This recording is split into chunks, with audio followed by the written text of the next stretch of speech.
Viewers, আশা করি ভালো আছো। প্রতিবারে নিয়ে আপনার সামনে নতুন আরেকটি ভিডিও নিয়ে চলে আসলাম।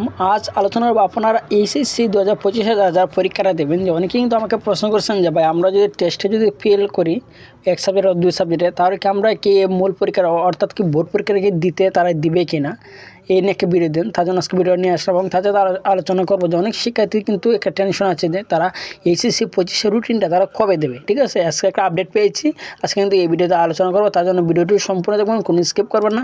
তার আগে বলি না, আপনি যদি এই চ্যানেল নতুন হয়ে থাকেন, তার আপনার সাথে রিকোয়েস্ট থাকবে যে এই ধরনের নিত্য নতুন অল এডুকেশনাল আপডেট সবার আগে পাওয়ার জন্য অবশ্যই চ্যানেলটি সাবস্ক্রাইব করে পাশে থাকবেন। কারণ আপনার লাইক এবং সাবস্ক্রাইবের কারণে কিন্তু আমাদের নতুন আরেকটা ভিডিও তৈরি করার অনুপ্রেরণা সৃষ্টি করে।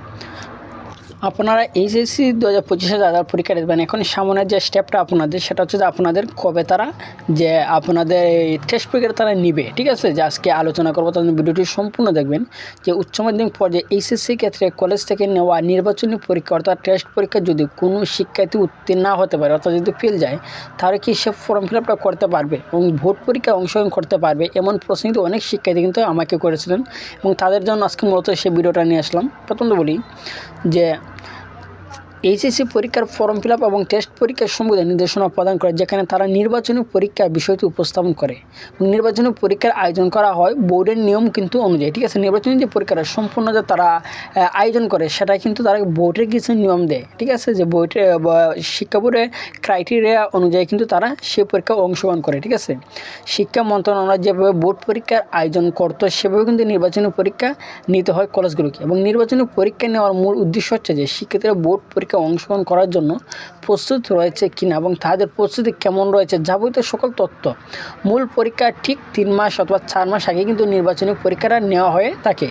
এসএসসি ফর্ম ফিল আপ সম্পর্কিত নোটিশে শিক্ষা মন্ত্রণালয় থেকে সুস্পষ্টভাবে বলে দেওয়া হয়েছে যে পরীক্ষার্থী তা নিয়ম বহির্ভূত কোনো কারণে কিংবা শারীরিক অসুস্থতার জন্য যদি নির্বাচনী পরীক্ষা অংশগ্রহণ না করতে পারে তা অথবা নির্বাচনী পরীক্ষা ফেল করলে সংশ্লিষ্ট পরীক্ষার্থীকে অভিভাবক নিকট থেকে একটি লিখিত আবেদন এবং পরীক্ষার্থীর প্রি টেস্ট পরীক্ষার ফলাফল যদি সন্তোষজনক হয়, তবে সেই ফলাফলের ভিত্তিতে পরীক্ষার ফর্ম ফিল আপ করতে পারবে। ঠিক আছে, যে শিক্ষা বোর্ডে তারা যে আপডেট দিয়েছে, যদি আপনি টেস্ট পরীক্ষা যদি ফেল করেন এক সাবজেক্ট অথবা 2 সাবজেক্ট যদি ফেল করেন অথবা 3 সাবজেক্ট ফেল করেন, তাহলে আপনাদের কিন্তু একটা লিখিত একটা আবেদন লিখতে হবে এবং এর আগে যে পরীক্ষাটা দিয়েছেন আমরা প্রি টেস্ট যে পরীক্ষা দিয়েছেন, সেই পরীক্ষার রেজাল্টে যদি আপনি অন্যান্য সাবজেক্টে ফার্স্ট থাকে, তাহলে কিন্তু আপনাকে অ্যালাউ করা হবে। ঠিক আছে, যে ইতিমধ্যে এইচএসসি পরীক্ষা অংশগ্রহণ করেছে অকৃতকার্য হয়েছিল, তাদের নির্বাচনী পরীক্ষা উত্তীর্ণ বিষয়টি বাধ্যতামূলক নয়। ঠিক আছে, যে আপনারা এইচএসসি 24 যারা অর্থাৎ মূল পরীক্ষা যারা ফেল করছিলেন এইচএসসি 24,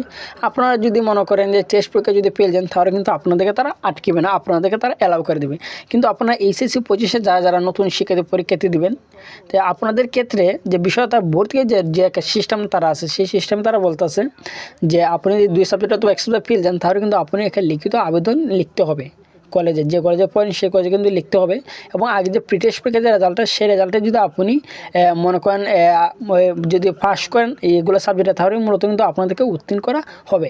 এর মধ্যে কিন্তু আবার অনেক কলেজে কিন্তু যে প্রি টেস্টে যে পরীক্ষা বোর্ডের যে ক্রাইটেরিয়া দেওয়া হয়, ঠিক আছে, সেই ক্রাইটেরিয়া কিন্তু অনেক কলেজে আবার সবাই কিন্তু মানে না। তো অনেক কলেজে আমরা দেখি যে 4টা সাবজেক্ট অথবা 5টা সাবজেক্টে ফেল করে কিন্তু অনেক কলেজ থেকে তুলে দেয়। যে সম্পূর্ণ কিন্তু তার কলেজ থেকে যে শিক্ষা বোর্ড থেকে যদি তারা সিস্টেমটা বলে দেয় এইভাবে করার জন্য, তারপরে কিন্তু অনেক কলেজে কিন্তু অনেক শিক্ষার্থীকে তারা অ্যালাউ করে দিয়ে দেয়। ঠিক আছে, অর্থাৎ আমি তো টোটালি যে জিনিসটা বলি যে আপনি যদি 1 সাবজেক্ট অথবা 2 সাবজেক্টে ফেল করেন বা 3 সাবজেক্টে ফেল করেন, সেটা সম্পূর্ণ আপনি যে কলেজে পড়েন সেই কলেজের উপর একটু ডিপেন্ড করে।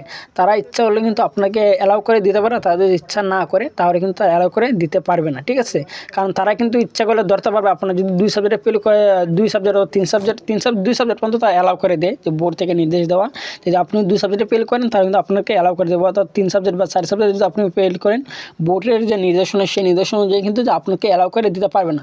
যদি অ্যালাউ করার চায়, তার কিন্তু যে আপনি যে কলেজে পড়েন সেই কলেজে যদি চায়, তার কিন্তু আপনাকে অ্যালাউ করে দিতে পারবে 3 সাবজেক্ট ও 4 সাবজেক্ট, সেটা কিন্তু সম্পূর্ণ কলেজের উপর ডিপেন্ড করে। এখন বলি যে আপনাদের টেস্ট পরীক্ষার যে রুটিনটা তারা কবে দেবে। সর্বশেষ যে তাদের নির্দেশনা অনুযায়ী বোঝাচ্ছে যে আপনাদের যে রুটিনটা, সেই রুটিনটা তারা কিন্তু সর্বশেষ আপডেট দিচ্ছে শিক্ষা বোর্ড থেকে। সেখানে বলে দিচ্ছে যে আপনার 27শে ফেব্রুয়ারির মধ্যে কিন্তু যে টেস্ট পরীক্ষার যে রেজাল্টটা কিন্তু দিতে হবে এবং আপনাদের কিন্তু মার্চ মাসে যে মার্চ মাসে প্রথম সপ্তাহ হতে আপনার রুটিনটা কিন্তু প্রকাশিত হবে, এই কিন্তু তারা জানাচ্ছে।